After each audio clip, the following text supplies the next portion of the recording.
Boa tarde, pessoal. Aqui quem fala é o Murilo Muralha.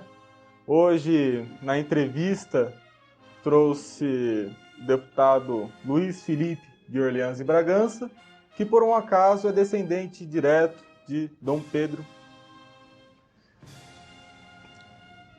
Senhor deputado, uma pergunta. Antes de entrar para a política, em qual área o senhor atuava? Eu sempre fui da área financeira, contábil, administração. Então, eu estudei administração, formei nisso, trabalhei em bancos de investimento, corretora de valores, isso no início. Depois fui para uma indústria e também continuei na área financeira, mas dentro de uma indústria, então era um pouquinho diferente, era mais na questão operacional, consolidação de resultados financeiros, projeção futuro, orçamento. E aí volto para banco, então eu sempre estive na área financeira. No finalzinho, esses últimos dos últimos 15 anos, ao menos de 2000 até 2014, eu atuei na área de mídia, era executivo da área de mídia, também na área de novos negócios, meio que financeiro também, e também na questão de distribuição de motopeças, e também fiz uma incubadora, né? Montamos uma meios de pagamento mobile, então tive aí uma diversidade de executivo e pequeno empresário empreendedor, todo ao longo aí, desde os 18 anos de idade, então há um tempinho já.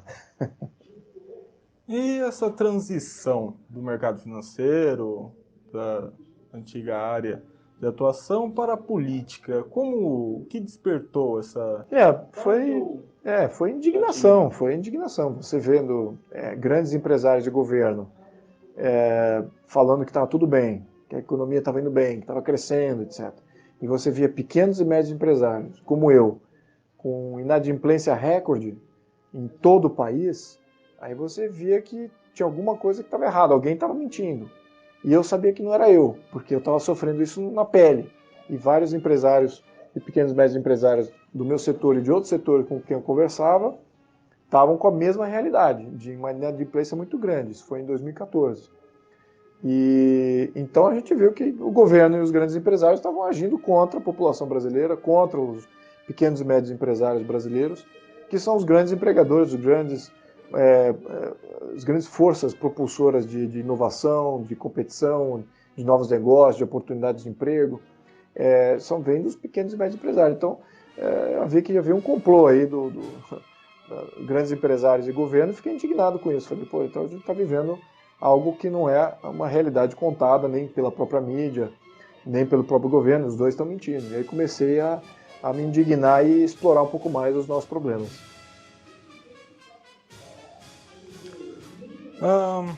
Hoje, no Brasil, nós pagamos altíssimos impostos. Nós, o pessoal, no geral. Tanto quem tem uma empresa, micro, pequena, média empresa, quanto o próprio trabalhador. O senhor acredita que o Brasil hoje, tendo os impostos sendo cobrados, nós trabalhamos mais para o Estado, como num comunismo, do que de fato no capitalismo? Seria o Brasil um semi-comunismo? Acho que uma das realizações desse estudo que eu comecei a fazer para poder entender o que a gente tinha, era de determinar o porquê que o governo e os grandes empresários estavam em conluio contra a população e os pequenos e médios empresários. E uma das realizações é que nós vivemos um sistema neossocialista, em que o Estado e os grandes empresários se apropriam da renda, da propriedade, das oportunidades que deveriam estar brotando naturalmente da sociedade, da ação da sociedade. Não. As oportunidades vêm da permissão do Estado e da permissão dos grandes empresários que agem totalmente juntos. Se há uma nova oportunidade de negócio, um novo empreendimento, um novo negócio que você quer fazer, se os grandes empresários e o seu governo não querem que você faça, ou se eles querem fazer, eles vão proibir os outros de fazer. Ou vão criar toda uma série de limitações. Isso inclui regulamentação e impostos. E aí qual é a contrapartida? Você fala assim, A contrapartida é que o governo entrega todos esses benefícios para a população, então a população precisa ficar quietinha. O que são os benefícios? Saúde, previdência, educação, e tudo isso é falho. Então você está sendo sobreonerado e na falsa narrativa que você está sendo entregue serviço de qualidade do outro lado. E não está, não é essa a equação. E acho que isso é feito até com um propósito muito grande de você manter o sistema longe da transparência e longe da cobrança da população, apaziguando aqui algumas demandas sociais. Ao mesmo tempo você elimina todos os competidores para que os grandes empresários consigam, junto com o governo, comandar todo o país. Então, no fundo, é um modelo oligárquico, né, que nós temos. Nós não temos democracia, república, nada disso. Também não temos um modelo federativo em que os estados são autônomos, nada disso. Tudo controlado pelo centro, temos planejamento central, oligarquias no comando, grandes empresários aí com coluios absurdos junto com o Estado. E os tributos vêm para exatamente isso, para financiar esse benefício que nunca é entregue, mas também para remover competição do cenário competitivo da economia, que isso favorece os grandes empresários. Então, os tributos, na minha opinião, eles têm uma arma arrecadatória, mas também é uma arma competitiva, de você eliminar a competição dos grandes empresários. Então, eu vejo dessa maneira. E eu acho que isso é muito ruim para o Brasil. É uma das razões que a gente continua um país ainda atrasado com relação àquilo que a gente poderia ser. Já deveríamos estar num patamar muito superior de desenvolvimento do que nós temos, né? E nós não temos isso exatamente por causa dessa dinâmica entre grande Estado e grandes empresas, né? Então é isso. E na A Libertadora, que é o livro, mas é contido uma nova Constituição, aparece sobre uma independência do Brasil com os agentes externos. Esses agentes externos estão ligados diretamente com essas grandes empresas e o modelo atual hoje? Sim, acho que o maior problema do Brasil é entender a interesse de quem que muitas das propostas de lei, das regulamentações, dos tributos, a proposta de quem, a benefício de quem que esses agentes agem no Brasil. Muitas vezes são dinâmicas internas, são grupos internos, mas a maioria deles tem vínculos externos, não só do ponto de vista político, mas também do ponto de vista econômico. Então, você tem grupos de interesse políticos e econômicos internos, grupos de interesse econômico e político externos. E o Brasil está suscetível aos dois. Então, você tem que eliminar esses grupos do centro de poder. Eles nunca vão deixar de existir. Não dá para você falar assim, vamos acabar com as oligarquias. Não vai, vão sempre existir. O que você não pode permitir é que elas dominem o sistema. Então, o sistema tem que estar isento da pressão das oligarquias, que sempre vão estar lá. E então, o Brasil é o contrário. Ele é um país que se permite ser influenciado de fora para dentro, não tem um respaldo que blinda a nossa nação, as instituições são muito suscetíveis ao interesse externo, não só de vontade econômica, mas de vontade política também, agendas políticas, etc. E internamente também temos essa dinâmica de travar as opções do brasileiro. O brasileiro não é livre. Então, ao contrário de muitos países que são desenvolvidos, que têm uma proteção muito maior das interferências externas e têm liberdade muito maior da sua população interna. Nós temos o contrário. Nós damos liberdades aos agentes externos para nos influenciar e travamos o brasileiro na sua capacidade de poder reagir e poder agir. Então, tem que mudar isso. Uma nova Constituição é a plataforma para fazer isso. Essa consciência você não desenvolve.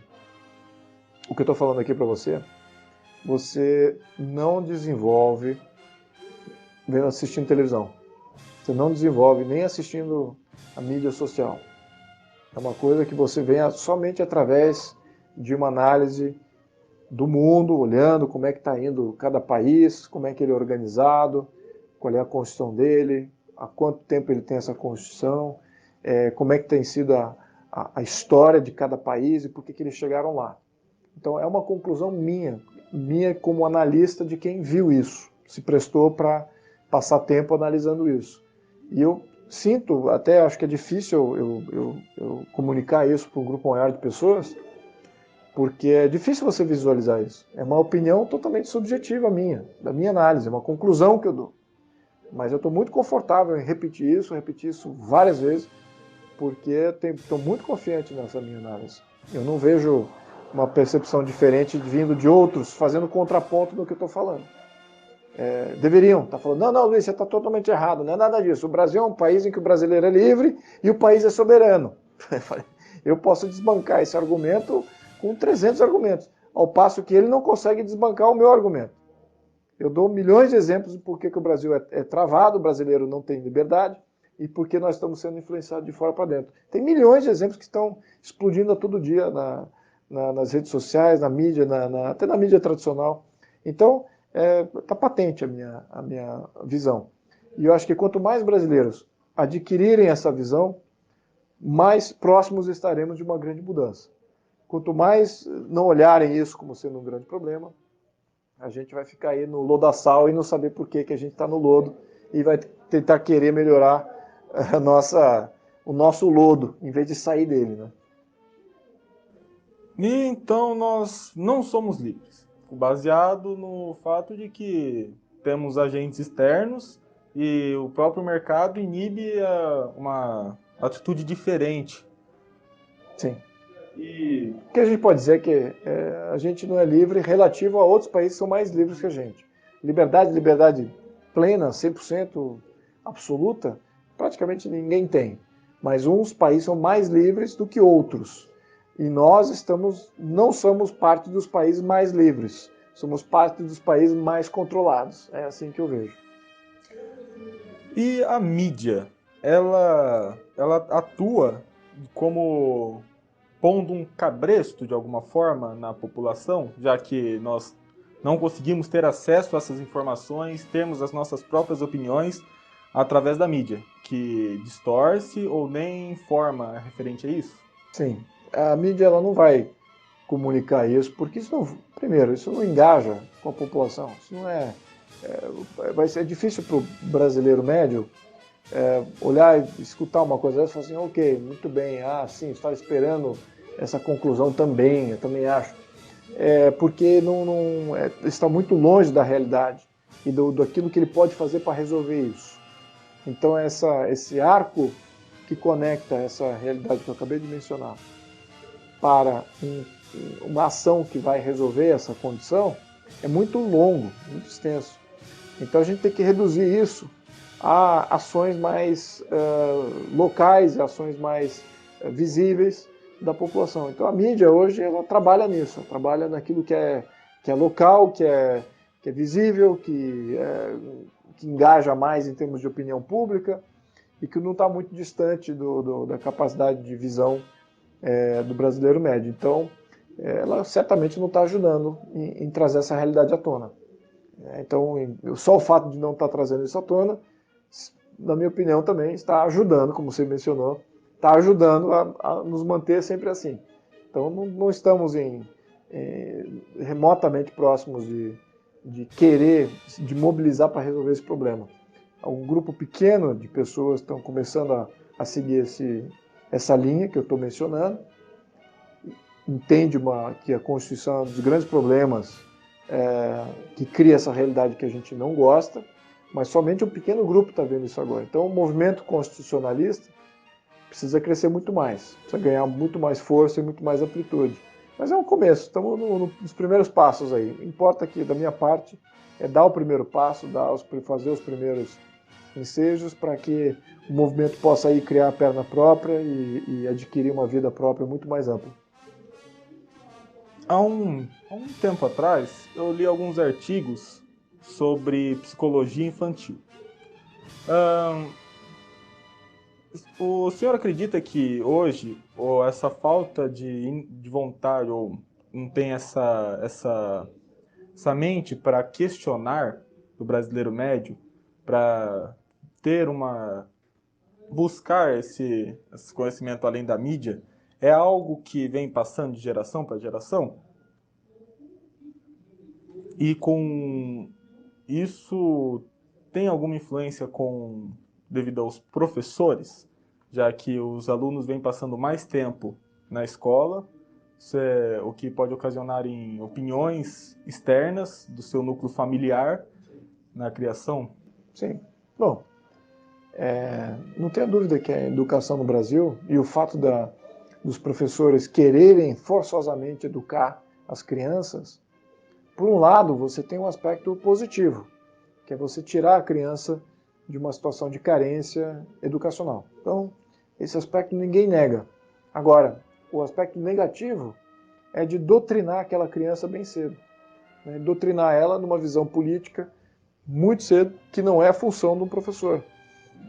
Também ensinar ela de uma maneira distorsiva do que a sociedade é naturalmente. Então cria-se uma visão utópica da sociedade, da família, dos papéis, e que é um contrassenso ao que é natural. Então isso, na minha opinião, gera muito mais problema para a sociedade, muito mais problema para as gerações futuras, cria uma sociedade bastarda, cria uma sociedade vira-lata, que não tem senso de origem, não respeita seus pais, seus avós, não tem percepção de hereditariedade, de que esse país não foi construído à toa, né, que houve no passado do país feitos heróicos por gente muito dedicada, gente séria. E então essa percepção de desonra da família tradicional, da história, da pátria, isso forma o jovem de hoje. É o que está formando a juventude de hoje, que é uma pessoa insegura, incapaz de fazer nada por si próprio, que não tem rumo, muito porque ele não tem esse amparo, esse amparo e essa confiança que vem naturalmente de você ter uma família que realmente se importa com você, que se importa com o seu futuro e como é que você vai se desenvolver. Então é isso que eu acho que é criado no Brasil. É uma ruptura com a criança, com seus pais, e você, atingindo o sucesso nisso, você já automaticamente rompe a relação dos pais como um todo, com a comunidade, com o senso de pátria, com o senso de história, de herança. Tudo que vem para proteger a criança. Tudo que vem para proteger a criança. Então a criança nasce achando que não tem segurança nenhuma. Ele fica extremamente inseguro. Isso até é interessante lerem sobre um dos que construíram a ideologia de gênero, que foi Vygotsky, foi um filósofo russo nos anos 20, no início do século 20, e ele experimentava com crianças, né, de todas as idades, assim, as idades mais carentes, e ali ele já definiu que aquela coisa de construção social, é por isso que eles querem pegar a criança bem cedo. Eles não abrem mão disso. Querem doutrinar a criança, porque ali você condiciona o hipotálamo da criança, e você, para depois recondicionar ela, demora a vida inteira. A vida inteira, e é muito provável que a maioria nunca se recupere. Então é por isso que eles têm esse enfoque maquiavélico de querer educar a criança. E nem permite nem que os pais eduquem as crianças. Né? Tá? O homeschooling aqui no Brasil ainda é criminalizado. Então, o pai educar filho é quase que uma coisa mal vista. Por quê? Por causa de um intento político por trás muito grande. Então a gente tem um problema sério aí de controle do sistema educacional, né? Então é isso. E então a imagem da família, a imagem de um pai, de uma mãe, de um educador de casa está sendo retirada do conforto e da confiança de uma criança. E está colocando no lugar pessoas que professor, ou tirando a participação familiar e colocando a participação de pessoas próximas daquele lugar. Eles nem estão substituindo o pai e mãe pelo professor, estão só eliminando os pais. Então a criança gera uma criança insegura, gera uma criança sem guia, que não acredita mais nos guias, que são os guias naturais dela, que são pai e mãe. Então, quando você desonra pai e mãe por não acreditar neles ou não achar que eles têm algo a oferecer na sua proteção, você fica em desamparo completo. ao menos psicologicamente. Eu não sou psicólogo aqui, mas eu sou pai, então eu vejo, de certa maneira, eu tenho alguma experiência nesse quesito. Então, essa dinâmica, eu diria que é extremamente maquiavélica. Eu sugiro a todos que tenham interesse nesse tema, ver como que isso não é um plano de hoje. Isso tem mais de 100 anos que está sendo aplicado, já bem estudado. Os soviéticos desenvolveram isso no início do século XX. O Vygotsky era um desses expoentes aí da criação desse modelo educacional de querer experimentar bem cedo e bem jovem na criança, incutindo ali valores que são utópicos, são antinaturais. Então, é isso que está acontecendo no Brasil hoje. A gente está vivendo o reflexo disso que existe há mais de 100 anos. Né? Eles nunca desistiram de aplicar isso. Aliás, tem só aumentado.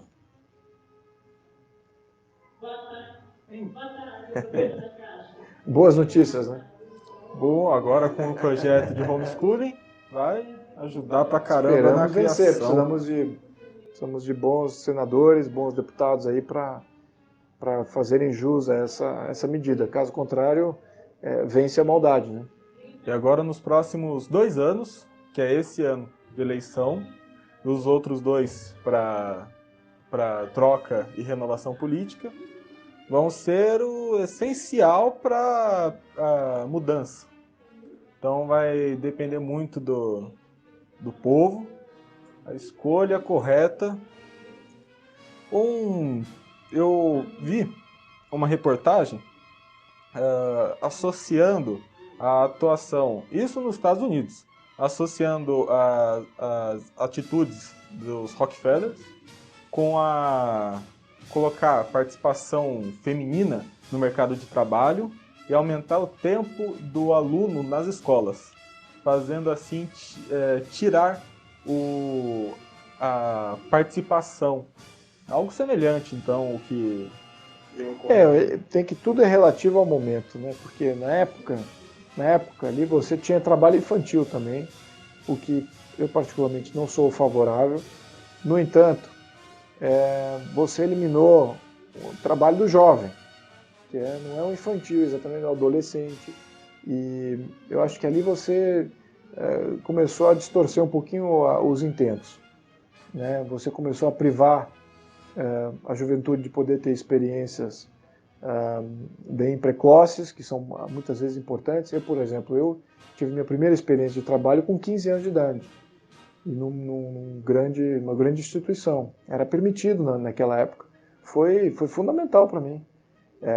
Vivia num casulo familiar, com pouca exposição do mundo, e para mim entrar para o mundo, entender como é que é o mundo de trabalho com 15 anos, naquele momento foi inacreditável. Isso me preparou para os meus 18, para poder entrar numa universidade, já sabendo mais ou menos para onde eu ia, começar a trabalhar já com 18. Então, tudo isso, eu diria que tem seus momentos, tem suas intenções, né? Agora, no momento atual, o que nós estamos vendo? Nós estamos vendo já o transbordar do modelo que foi criado antagônico a esse, que é privar todo mundo de trabalho até uma certa idade. Então ninguém fica exposto ao trabalho e a poder produzir por conta própria até uma idade bem tarde na vida. Ficam todos condicionados ali a um sistema educacional que virou não educacional, virou um sistema doutrinário. Então, quanto mais tempo você passa nesse sistema doutrinário, mais chance de você, no momento seguinte, nunca se desvencilhar daquela doutrina que você incorporou. Então, você criou um modelo destrutivo. Desculpa.